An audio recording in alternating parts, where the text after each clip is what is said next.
اشفاق احمد صاحب اکثر کہا کرتے تھے کہ آدمی عورت سے محبت کرتا ہے جبکہ عورت اپنی اولاد سے محبت کرتی ہے۔ اس بات کی مکمل سمجھ مجھے اس رات آئی جب گزشتہ صدی کے آخری سال کی موسم بہار کی ایک رات تھی۔ میری شادی ہوئے تقریباً 2 سال ہو چکے تھے اور بڑا بیٹا قریب 1 برس کا ہو گیا تھا۔ اس رات کمرے میں 3 لوگ تھے، میں، میرا بیٹا اور اس کی والدہ۔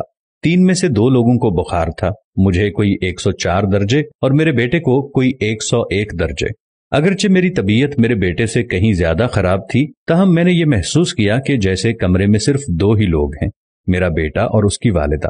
بری طرح نظر انداز کیے جانے والے احساس نے میرے خیالات کو زیر و زبر تو بہت کیا، لیکن ادراک کے گھوڑے دوڑانے پر یہی حقیقت کھلی کہ عورت نام ہے اس ہستی کا کہ جب اس کو ممتا دید کر دی جائے تو پھر اس کو اپنی اولاد کے سوا کچھ دکھائی نہیں دیتا، حتیٰ کہ اس کو اپنا شوہر بھی، اور خاص طور پر جب اس کی اولاد کسی مشکل میں ہو۔ اس نتیجے کے ساتھ ہی ایک نتیجہ یہ بھی نکالا، اور وہ یہ کہ میرے بیٹے کے درد کا درمان اس کی والدہ کی آغوش ہے، تو یقیناً میرا علاج میری ماں کی آغوش ہوگی۔ اس خیال کا آنا تھا کہ میں بستر سے اٹھا اور ماں جی کے کمرے کی طرف چل پڑا۔ رات کے 2 بج رہے تھے، پر جیسے ہی میں نے ان کے کمرے کا دروازہ کھولا تو وہ فوراً اٹھ کر بیٹھ گئیں، جیسے میرا ہی انتظار کر رہی ہوں۔ پھر کیا تھا، بالکل 1 سال کے بچے کی طرح آغوش میں لے لیا اور توجہ اور محبت کی اتنی ہیوی ڈوز سے میری آغوش تھراپی کی کہ میں صبح تک بالکل بھلا چنگا ہو گیا۔ پھر تو جیسے میں نے اصول ہی بنا لیا کہ جب کبھی کسی چھوٹے بڑے مسئلے یا بیماری کا شکار ہوتا تو کسی حکیم یا ڈاکٹر کے پاس جانے کی بجائے سیدھا مرکزی ممتا شفا خانے برائے توجہ اور علاج میں پہنچ جاتا۔ وہاں پہنچ کر مجھے کچھ بھی کہنے کی ضرورت نہ پڑتی، بس میری شکل دیکھ کر ہی مسئلے کی سنگینی کا اندازہ لگا لیا جاتا۔ میڈیکل ایمرجنسی ڈکلیئر کر دی جاتی، مجھے ماں جی کے ہی بستر پر لٹا دیا جاتا اور اسی کا ہی کمبل اوڑھا دیا جاتا۔ کسی کو یخنی کا حکم ہوتا تو کسی کو دودھ لانے کا۔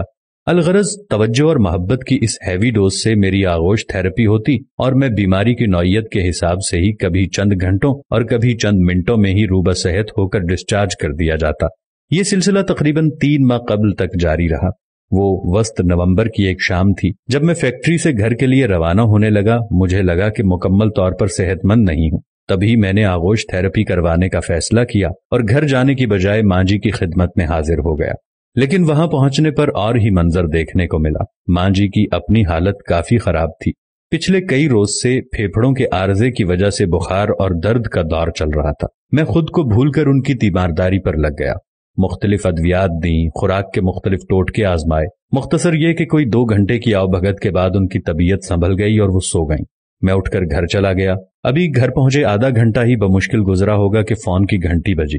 دیکھا تو چھوٹے بھائی کا نمبر تھا۔ 100 طرح کے واہم میں ایک پل میں آ کر گزر گئے۔ ایک جھٹکے سے فون اٹھایا اور فوراً پوچھا، بھائی سب خیریت ہے نا؟